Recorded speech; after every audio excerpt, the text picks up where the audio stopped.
This week's episode of Weekly Tech Update is brought to you by Audible.com. Get a free audiobook download at audibletrial.com/WTU.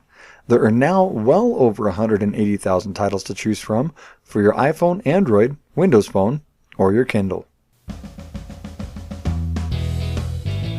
Well, good day there, and welcome to episode number 343 of Weekly Tech Update for February 2nd, 2016.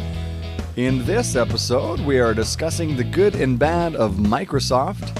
Circuit City is coming back, and the DeLorean is also coming back to your future. Stay tuned for those stories and more here on your Weekly Tech Update. It has been a very, very nice week. It's winter here in BCC HQ South, but it's not cold. Loving the snow cover. I'm Benjamin Hyde. And broadcasting down the road from BCC Hardware South, or where it's always summer, I'm Jason Schneider. Yeah, you're a whole, 8 miles south. I don't think still it's summer here.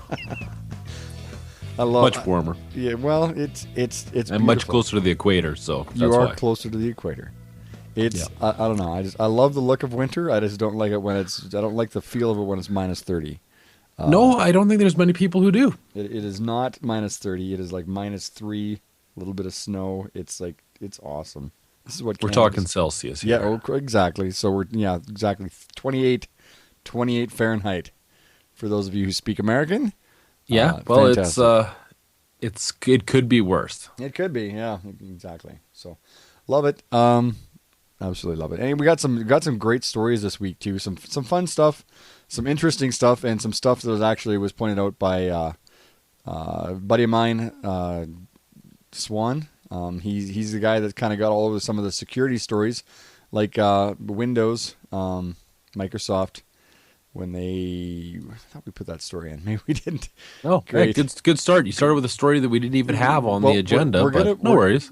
Exactly. We're going to put it in. We're going to put it in Microsoft's kill switch.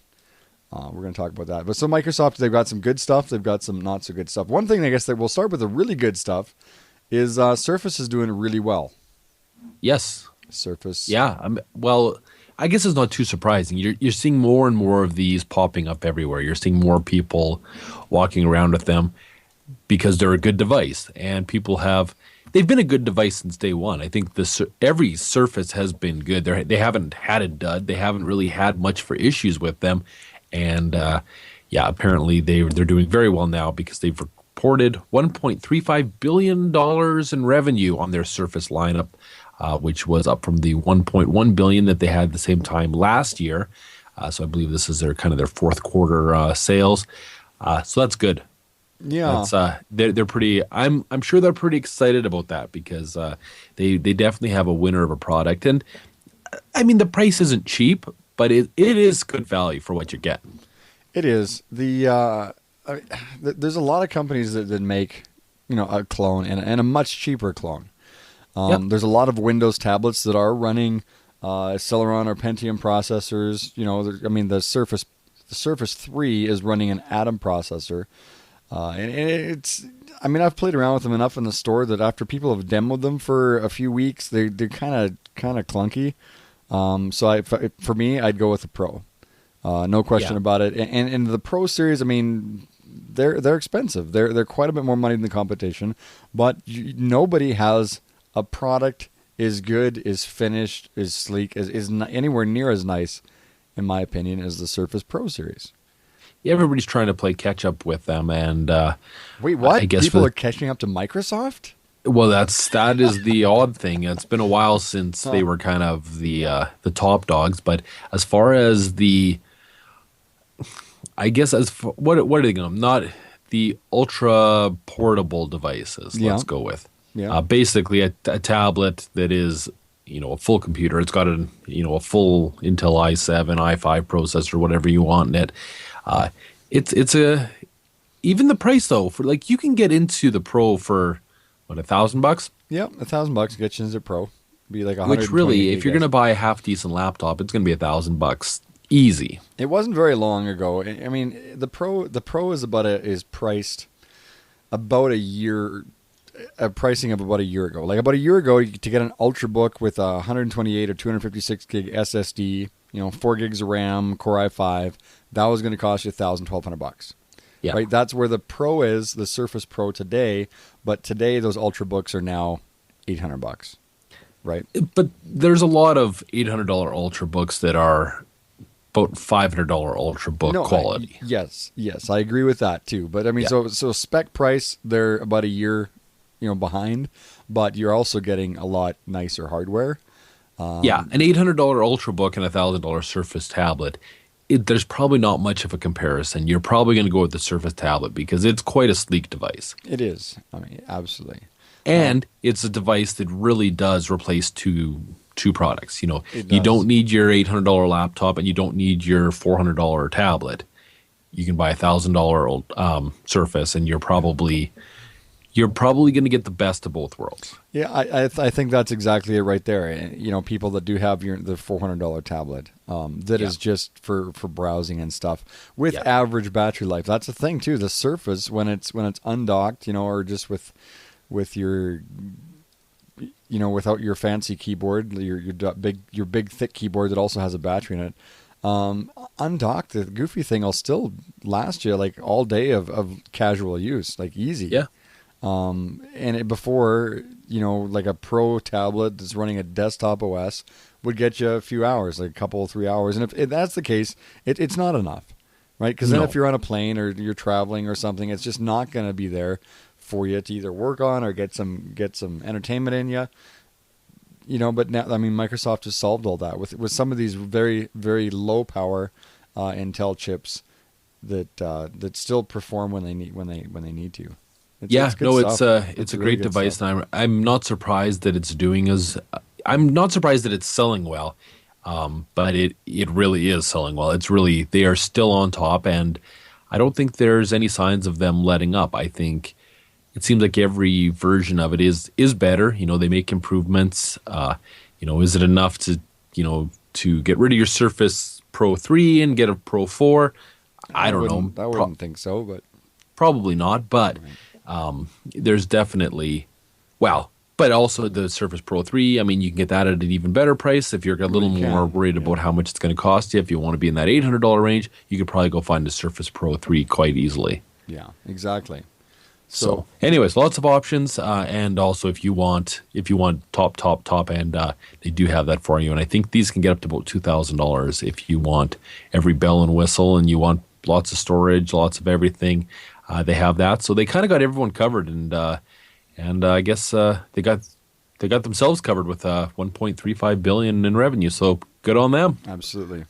One thing I guess that's kind of been slipping, that the Verge has declared that it's dead. I mean, it's not officially dead. Microsoft hasn't scrapped it yet, but the Verge is saying Windows Phone it's over. Its days are. So apparently their Surface sales are probably subsidizing their Windows Phone department. I'm sure they probably are. Microsoft sold 4.5 million Lumia devices in the recent quarter, compared to 10.5 million last year. That's definitely a sign of things are changing. What's your biggest? What do you think is the biggest contribution to that sales decline?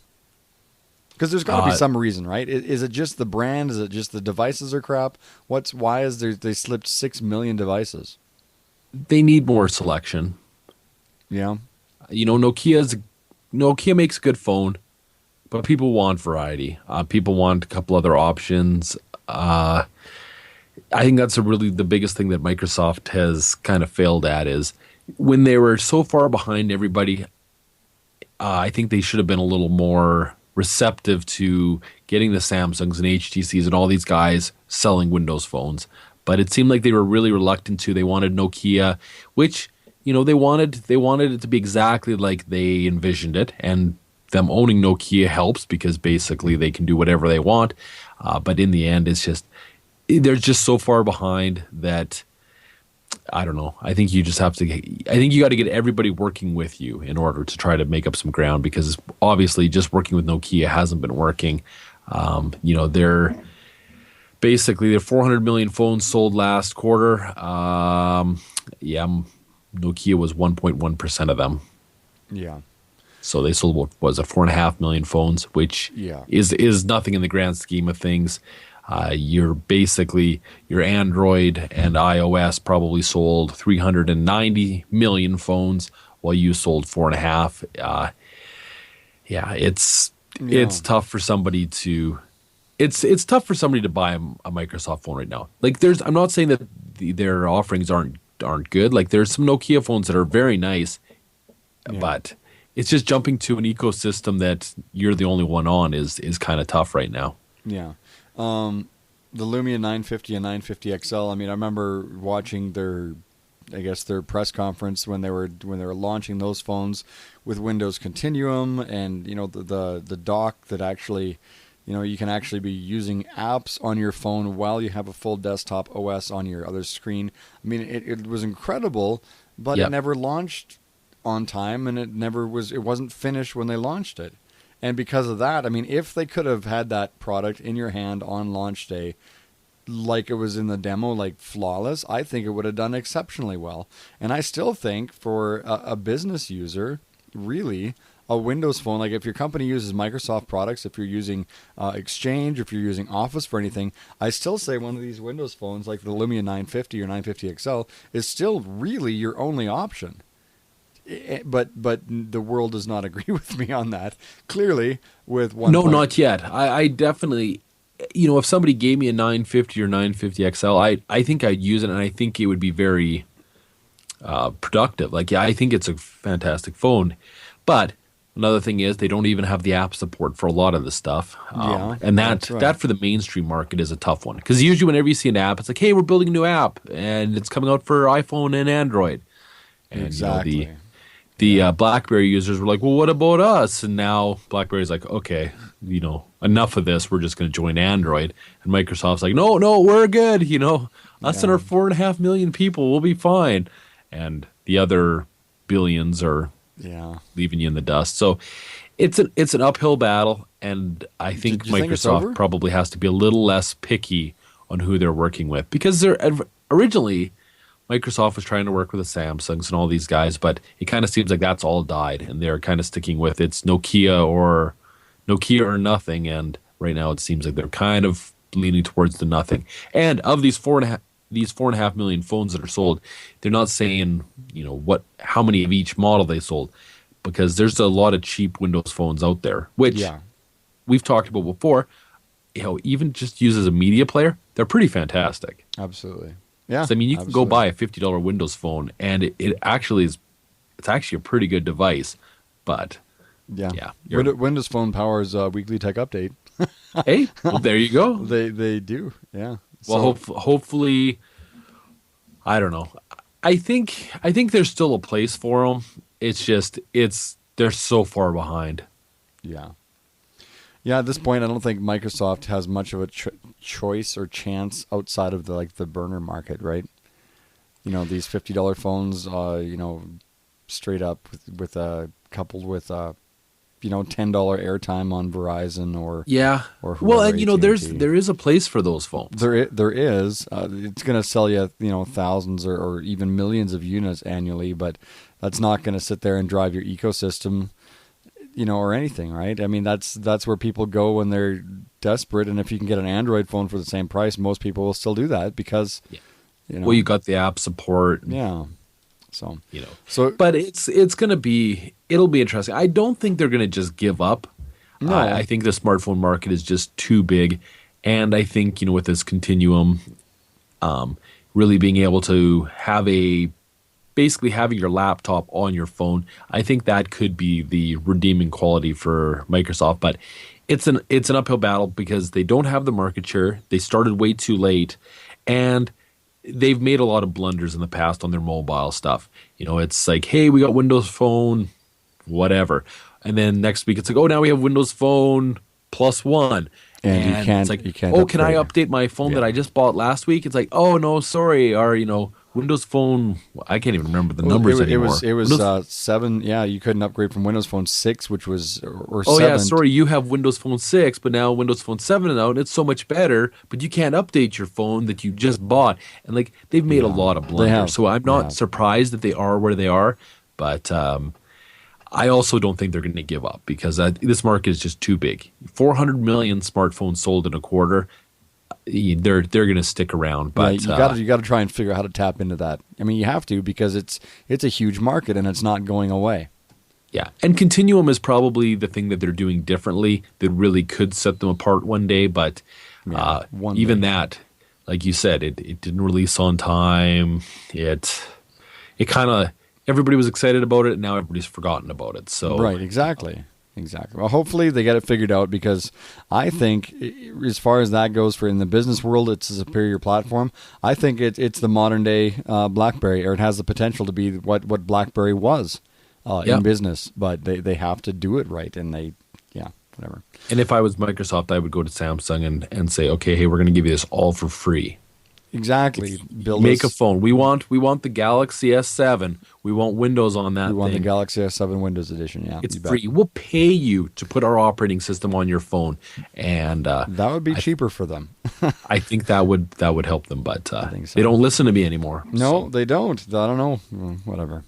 Anyways. One thing that they are doing well, this is also what's subsidizing their Windows Phone market, is their traffic on their search traffic has increased. Yes. They have now broken their own personal record. 21.1% of all internet search in the U.S. is now Bing. Who knew? I thought... we've talked about this a couple times, and I think every time it's the same surprise that... Bing is clawing away because Google is a monster. Google's the monster. Yeah, they're 63.8% of U.S. search. Yeah, it's huge. I mean, Google's on everything, but Bing's been clawing away for a long time. And maybe this is what their strategies with the Windows Phone is. We're just going to keep clawing, and eventually, now you have 2%, and then all of a sudden you have 4%, and then I guess with Bing now they have 21%, which is pretty fantastic. It is. Bing is obviously an adequate search engine. And okay, so they've climbed like 0.2%, which is not much, but it still amounts to, millions and millions of searches. They took 0.1% away from Google and 0.1% from everybody else. Yeah. So, I mean, Google's not in the decline really. I don't think Google's too concerned with 0.1%. Oh, no, they are. 63.8% is there's probably people getting yelled at daily over at Google. You think so? Yeah.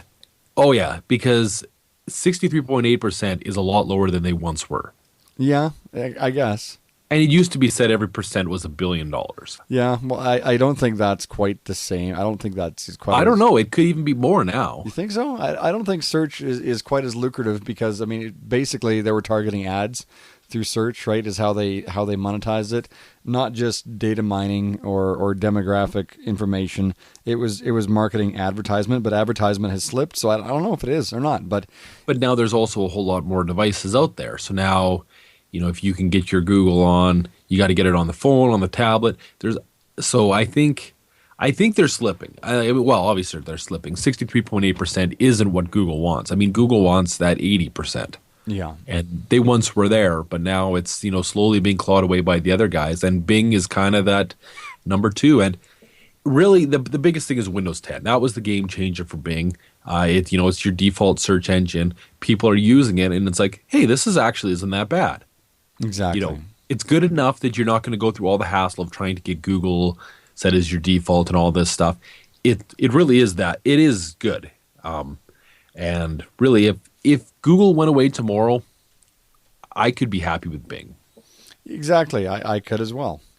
And probably the biggest thing that Google users are, the reason they're still using Google is just out of habit.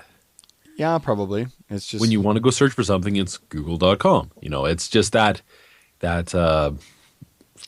people are just used to it. Yeah. And I think that's really, if you turn Google off, for a lot of people, I don't think they'd notice a difference between Bing. It's a little bit different, but it's I don't know, it's good. I'm kind of happy to see there's some competition too, though. I am too, for sure. I guess I haven't changed my search engine to Google in Microsoft's Edge browser, and I think that's largely what's driving this extra 0.1% in the US is the fact that people are like the Edge browser in Windows 10 is actually it's a great browser, and so a lot of people are using that instead of installing Chrome or Firefox and changing your search engine to Bing or to Google. I think people are just using Edge more, and that's going to make a difference in the US of that 0.1%. And it's a great browser, and the integrated too with Cortana. Anytime you're searching for something in your Windows 10 start, you're using Bing, and a lot of times when I'm looking for anything, I just type it in right there and it's done. And so I guess I'm contributing to Microsoft's 0.1% rise, and so are most, a lot of Canadians and Americans. Well, that search box right by your start button, at first it's kind of annoying, but once you actually start using it, it works. It's pretty handy, actually.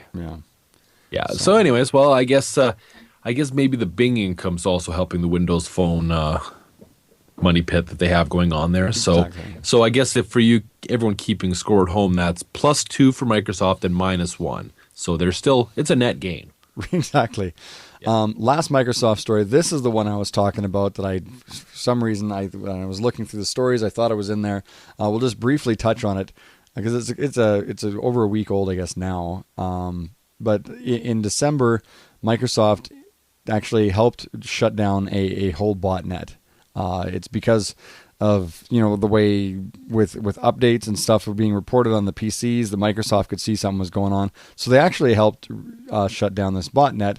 And while that's awesome of Microsoft to sit there and use some security stuff that they've got going on built into Windows to do that, Microsoft now goes to to this meeting, and they're talking like, hey, you know what, we did this, so I think you guys should let us install a backdoor in everybody's OS so we can actually have a kill switch.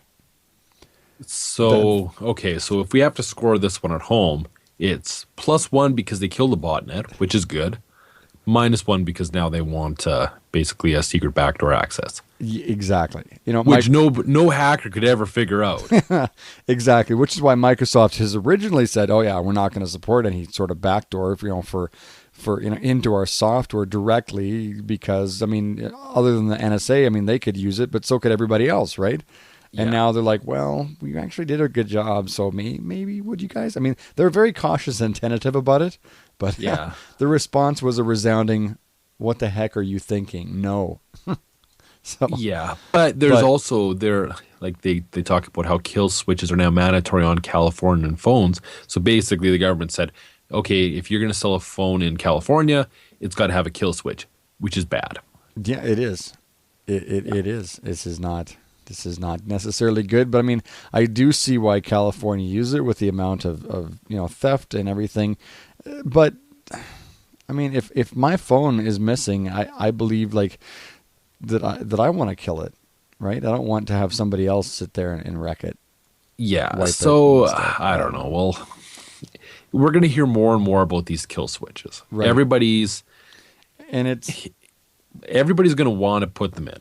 And while at first glance, they're doing it for our own protection or convenience, the fact is that somebody else has a backdoor into my PC that can be exploited by whoever has a password, and if it's Lenovo, it's going to be 1 2 3 4 5 6 7 8.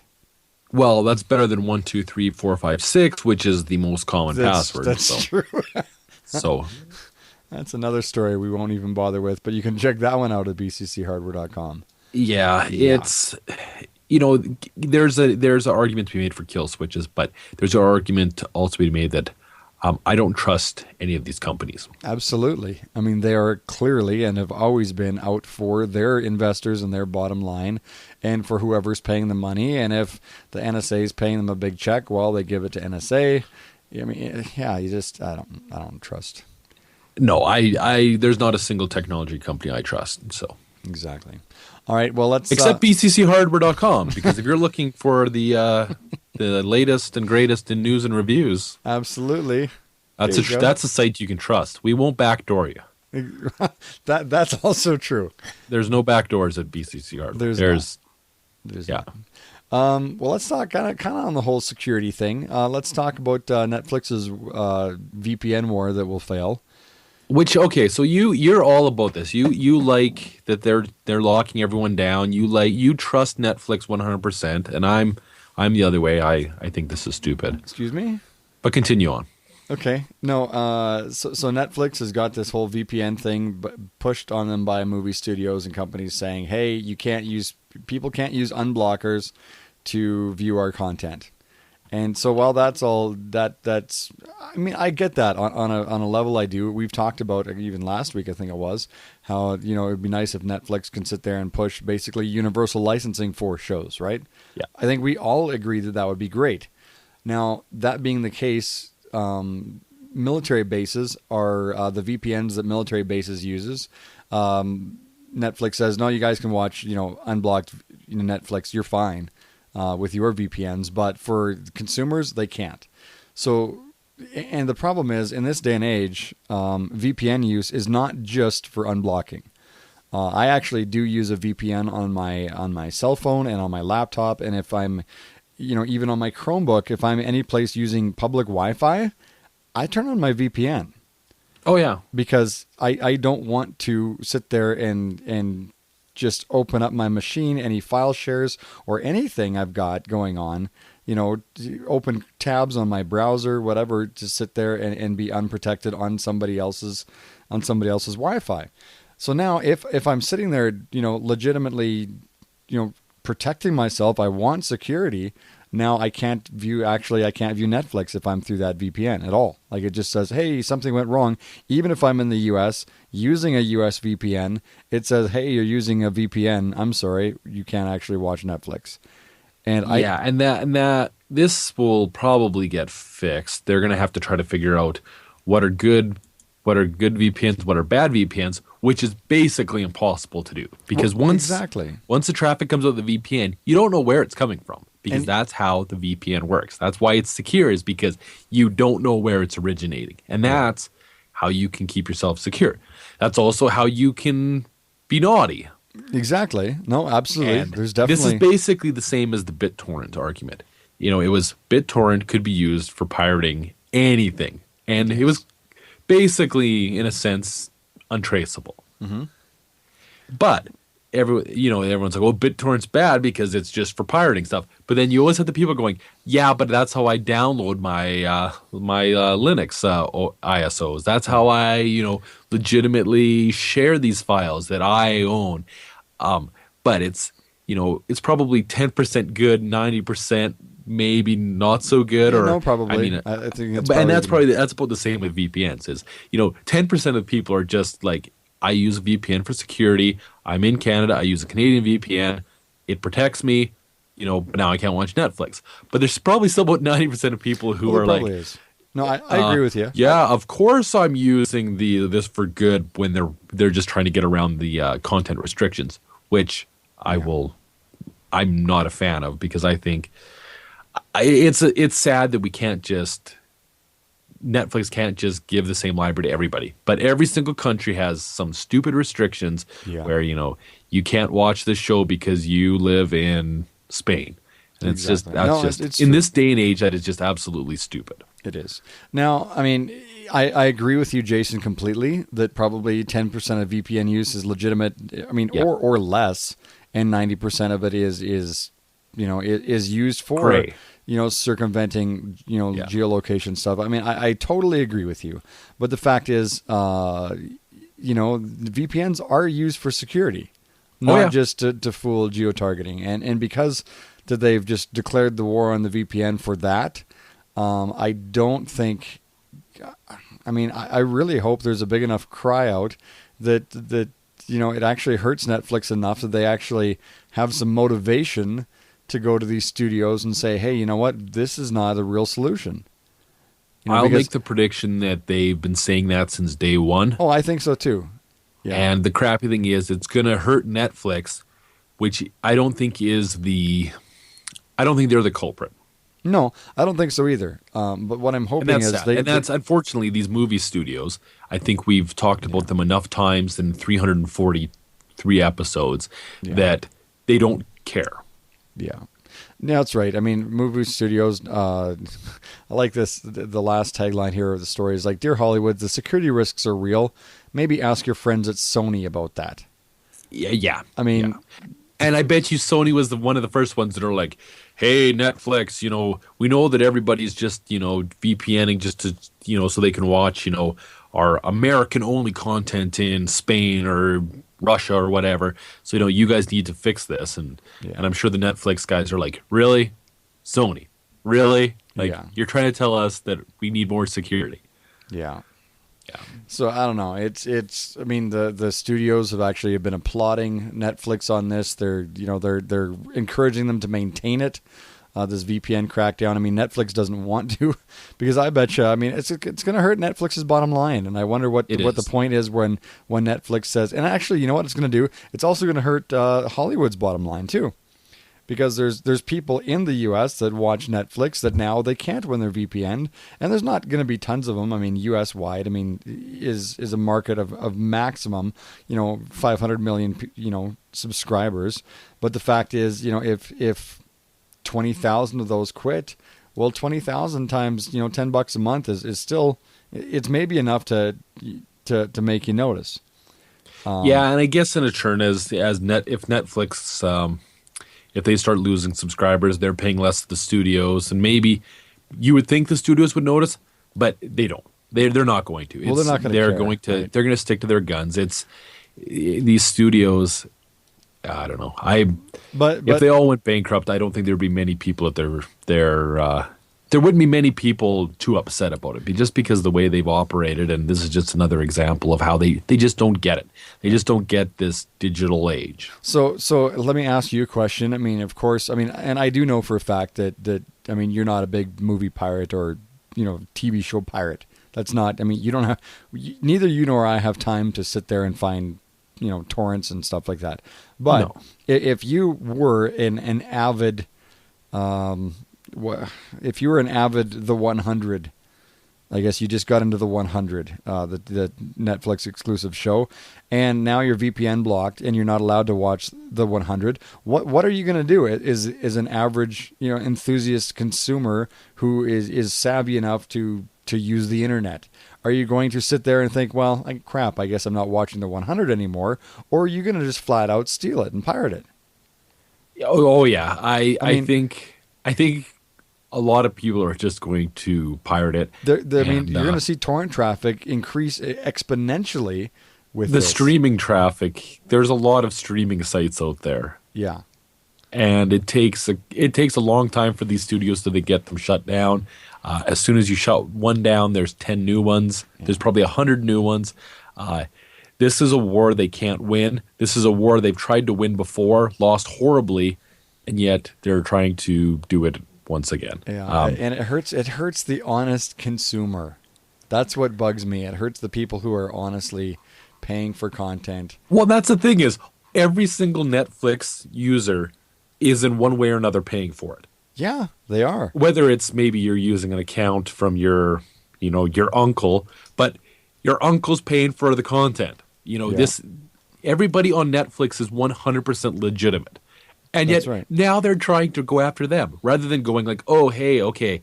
So we see that a lot of people, let's say 100 is the 100 or whatever it is, Yep. is U.S. only content. We see that there's a lot of people using VPNs. We know that a lot of the traffic comes from Canada, from Europe, all this stuff.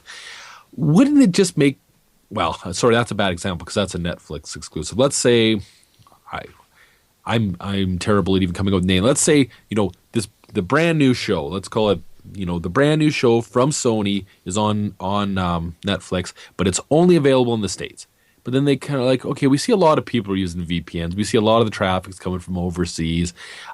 Wouldn't it make more sense for Sony to go, let's try to work a deal with Netflix and get it to every single country. Maybe we're not going to make as much money, per country, but at least then everybody can see it. A little more money in our pocket makes everybody happy. wouldn't that be a better solution than no? We must restrict this content. It must only be in Canada or in the U.S. Like, it just seems so stupid why they're trying to fight this battle when they should probably be fighting the battle of getting their content everywhere and not having all these restrictions. Yeah, exactly. But I guess I don't get it. Yeah. No, yeah, exactly. And now I guess that's why I would like to see all these movie studios suffer. But unfortunately, they're not gonna be the ones suffering. It's gonna be the Netflixes that are actually trying to do something different. They're trying to do content differently. They're trying to give people what they want at a decent price, and they're the ones that are probably going to lose the most money over this, which sucks. It does. It absolutely sucks. And they're going to be the ones that lose at the expense or at the inconvenience of the consumer. Because, any consumer that I know that gets, hooked on a TV series, if suddenly they're blocked partway through, they're not going to be like, man, that was a fun ride. Well, I guess we'll never find out what happens. Exactly. They will go get it another way. And that way, nobody will make any money. And whatever. I don't know. But it's the same reason that the Sonys of the world and all these big movie studios are trying to sell you a Blu-ray for $25 with this movie that's, been through the theaters and now it's on Blu-ray. They want $25 while Netflix is giving you a million movies for $10 a month. Yeah, exactly. It's just these studios are so out of touch with reality and really this is a war they're not going to win. No, that's right. Yeah, absolutely. But they're going to try. Yeah. All right. Well, another war that doesn't look like they're going to win is Twitter. Looks like they lost the war, or they're losing the war. Yeah. According to the Washington Post, Twitter's best days are probably behind it. Whoopsies. Yeah. Well, and it's the same thing that goes with any social media platform. They have a life cycle. Sometimes they're longer than others. Sometimes they're more prolific and they're more widely used. But Twitter's actually been around for a while. Oh yeah, actually, to be honest with you, it's probably been around longer than I expected. Oh yeah, well it was around years before I even started using it. Oh, yeah. And I know that you kind of were. I mean, you ended up with an account just so you can spam with certain things, and it's amazing if you want. So I mean, you never hardly ever post, but every one of your posts are gold. I try. That's why I only post once a year. But exactly, it's gold. I did get banned from Twitter because like on New Year's Eve where they do like the live tweeting on the bottom. Right. I was trying to send embarrassing tweets about people I knew, and I got banned. Really? Because yeah. But they let me come back after like 24 hours. But yeah, I got banned because I sent like 50 tweets. I'd sent 3 tweets over the last 8 years, and then I sent 50 tweets in like 2 hours, and so I got banned for spamming. For suspicious activity. Yeah, but the joke was actually on me because I was tweeting an account that was on a time delay. Right. So they were actually just like rebroadcasting it. So the broadcast had been done 2 hours before, but it was being broadcast as if it was live in my area. So I was actually tweeting 2 hours late. So I got banned for being stupid, really. So okay. Yeah. So that's my my Twitter story here. But yeah, they make some good points here as to why Twitter's struggling. A lot of it is they got a lot of users, but a lot of them have never tweeted. Right. Oh, exactly. They got a lot of fake accounts. They got a lot of spam accounts. That's definitely been a part of it. Really, yeah, 44% of users have never sent a single tweet. And as of even last year, only 12% of accounts were actually even tweeting anymore. So that's not fantastic. That engagement just isn't fantastic, and I think investors are taking note of that because if you look at a Facebook, they got a very high usage level, their accounts. A very high percentage of them are actively using it and posting, but Twitter is kind of the complete opposite, and it hasn't got any better over the last few years, and that's kind of adding to their troubles. The other problem with Twitter is they haven't really done a whole lot. Twitter's basically the same service as it was the day it launched. Right. And I mean, if it's a great service, that's not a bad thing. Yeah. But it's an average service. And yeah, so you never change something that's average, and eventually, yeah, people don't care. People won't use it. Now, the interesting thing with Twitter is that it is kind of useful for, breaking events. If there's something trending, you can kind of watch along. Mm-hmm. Unfortunately, everybody knows that, and then they just spam. So yeah. So I guess you use Twitter much more than I do. How has your usage level differed, let's say, a year ago or even 3 years ago from now? Well, 3 years ago, I definitely was more social with it because there was more interaction from more people. Now, I still tweet because, I mean, there's definitely, BCC hardware. Like, I don't have a personal Twitter account. I have the BCC hardware account, right? Which I kind of use personally as well. But there's we've got almost, a couple thousand people following.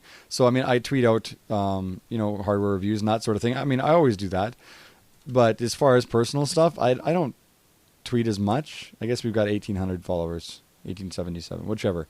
So, I mean, I don't tweet as much personal stuff because there's not the engagement. Business stuff I still do because, and the thing is, a lot of times when I tweet business stuff or review things, the company, even if they don't follow me beforehand, I mean, they're watching Twitter. Their social media platform is watching Twitter. Yeah. So they hashtag or they retweet or they reply or they follow. So I mean, there is a lot of people that still use it, but I think Twitter's become more of just a PR engine rather than a social media platform. Like, as far as being social or personal social, it seems to me more that it's a public PR release platform. So as far as checking it, though, checking it, do you check it as much as you did 3 years ago, 1 year ago? No, I've got alerts set up. So if someone ats or direct messages, I mean, I get it, and I scroll through it. Yeah, no, I don't, because I used to scroll through it, but there's definitely was more spam, so I kind of backed off of that, I guess, a bit. Yeah. So definitely I don't use it as much as I did. I mean, and I don't think anybody does, right? No, and I think that's the problem. There's probably more social media professionals on Twitter than there actually are average people on Twitter. I think so too. Because every company has their, your social media coordinator, which is, hey, that's great. I guess it's a cheap way of advertising, but I have a feeling they're just advertising to themselves primarily. Yeah. It says the my tweets have been viewed. It's interesting how Twitter watch. I mean, this is impressions, so they see people that have read it or whatever have clicked on it or whatever. 3,415 impressions in the last 28 days. So definitely, I mean, there's some. I mean, obviously it gets seen, but it's not the game changer, right? And at one point, Twitter was the game changer. It's like, oh, you're on Twitter. Well, that's great. I'll follow you because there's only 12 or 13 or 20 people that are interesting to follow. Yeah. And now suddenly, I mean, if you follow, different people, then you get too many people. You just get spammed and you can't. Well, your 99% of people on Twitter don't understand that if you send out 15 tweets a day, people stop listening. Yeah. Exactly. Or they just don't read it. Even if they're still following you, they're not reading it. It's really about all these social medias. It's about posting just relevant stuff, interesting stuff on not 15 a day. If you post once a day, once every 2 days, I think people are more inclined to actually pay attention to what you're doing. Unfortunately, you do get lost in the spam, which is kind of why I probably don't check Twitter. Every once in a while I'll check it, and if somebody's interesting, I'll go back through their last 20, 30 tweets just because there's some interesting stuff on there. But as far as actually going through the feed, I mean, it's just 90% of it's garbage. 99% of it's garbage, and I think that's unfortunately. I don't think there's really a way even Twitter can fix that. Yeah, exactly. Which is probably why 4 of their top 10 executives have already left. So exactly. Well, either way, Twitter's on the decline. I mean, it is. There's no question about that. The best days of Twitter got to be behind it, unless they can change something. But I don't know what they change. I don't know. I don't know how you. I don't know if there's really a solution to it because I think it's a victim of its own success. Yeah, exactly. Yeah. Another thing that I guess is, well, it wasn't successful the first time around, but they're trying again at Circuit City. Nice. So just Circuit City was awesome. was it? Yeah, back in the day. Yeah, back in the 90s. It was Well, great. that's still back in the day. Yeah, it is. So I guess Circuit City's trying to make a comeback to have a retail, trying to get back into the retail business a bit. Yeah, well, brick and mortar stores are hot right now. Everybody is, wanting to get, that storefront. Yeah. People are sick of ordering stuff online. They want to go in and and talk to a 16-year-old kid who knows nothing about technology. Is basically looking at their phone the whole time instead of talking to you. That's hot right now, and so Circuit City is going to open the doors again. Yeah. Your goal is so they're opening here this year. When do you think they're going to be done with that? End of the year? Well, think they're going to stay open through Christmas? yeah, I don't know. This is a tough. It's a tough market. Obviously, we've seen Radio Shack go under. Best Buy shut down a whole bunch of stores. All these big electronic brick and mortar stores are having a hard time. So it's very strange to see Circuit City, trying to start up again. Now, this isn't the original Circuit City. Nope. Circuit City went bankrupt, was bought by Systemax, which is the Tiger Direct people. They kind of took over the brand.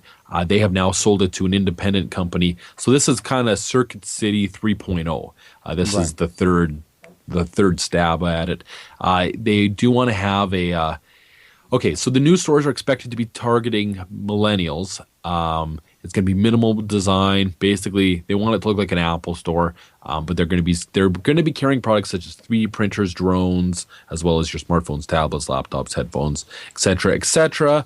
They're hoping to have 50 to 100 corporate-owned locations plus 100 to 200 franchised spaces. Sweet. So you and I could pool our money and get a Circuit City franchise in Vulcan.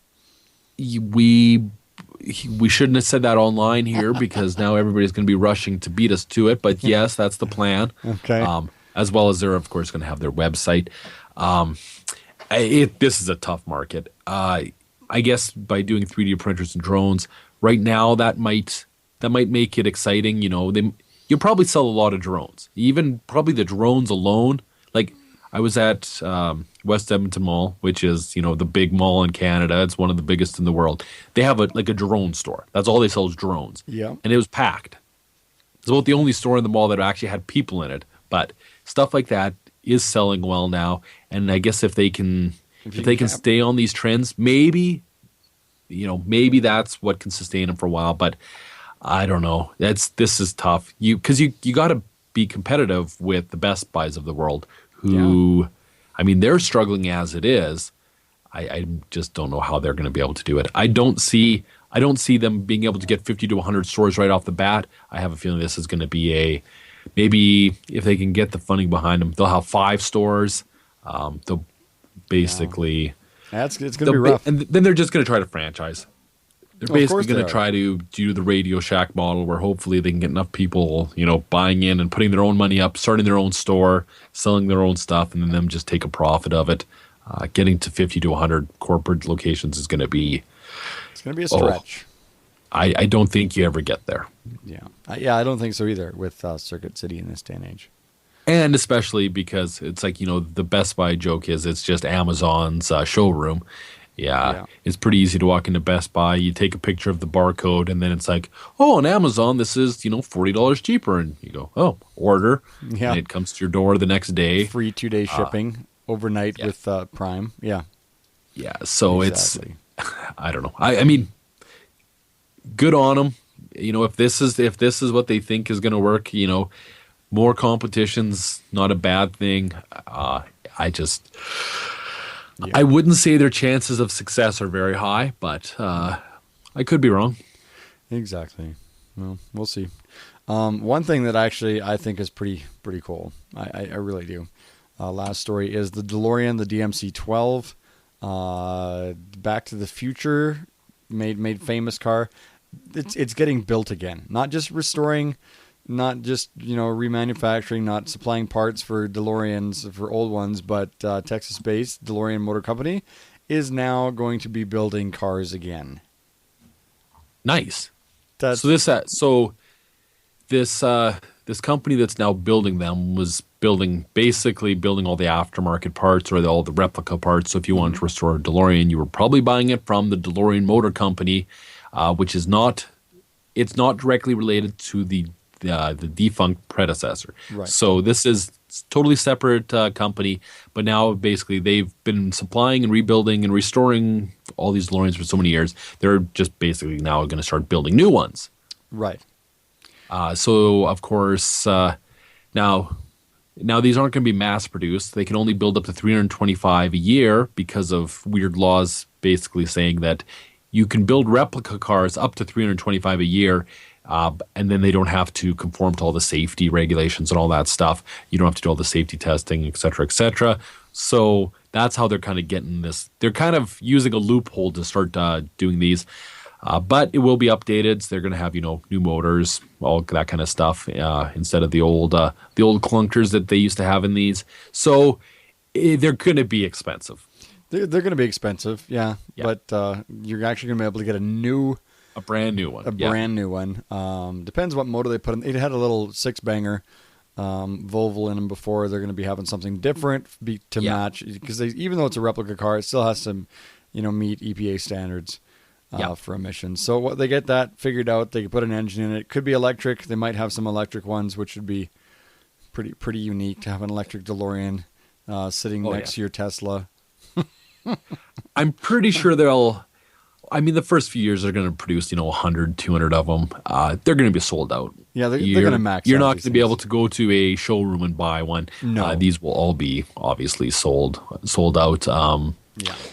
But it's cool. Why not? It's kind of it's a unique car. It's a very unique car. I mean, it's kind of a geeky car. If you're involved with technology in any way, shape, or form, you sell your company. Probably ordering a brand new DeLorean is probably on your list of things to do. Yeah, I would love one of these. I really would. It's so 80s. Oh yeah.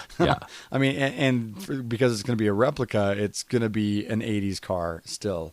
Like square headlight, but it's in the 80s. I mean, his car was. Oh yeah, so all the design is. But now all of a sudden you have a nice, fuel injected motor in it and everything. Oh, yeah, absolutely. It's going to have power brakes and all that kind of stuff. Like it's going to be a nice lot car. of new modern features, which it'd be pretty fun. And it's just such a unique car. Like it turns heads. It does. It always did, and it always will. Just for the fact that it was unique outside of being movie famous through Back to the Future. But I mean, that definitely didn't hurt it any. But still, I mean, gull-wing doors on just a sedan, or not a sedan. I guess it's a coupe. It's a 2-door, but still, it's very cool. Very cool. Yeah, it's neat. So good luck to them. Maybe there'll be enough interest in it that they'll actually go about mass producing these things again. But probably the rarity of them is also part of the intrigue as well. Absolutely. Well, as we wrap up episode number 343, I guess a couple things that we never got a chance to get. It's been busy around here, but I do have a couple reviews in the queue ready to go. One of those is the Rocket Cairo and the ZT Axon device as well. We've talked about that quite a bit. Definitely some things to be aware of before you drop the money on that phone. And a couple things that are quirky, weird, but definitely make sure you check out that review and more coming up over at bcchardware.com. Jason, thank you so much once again for joining us here. See you next week.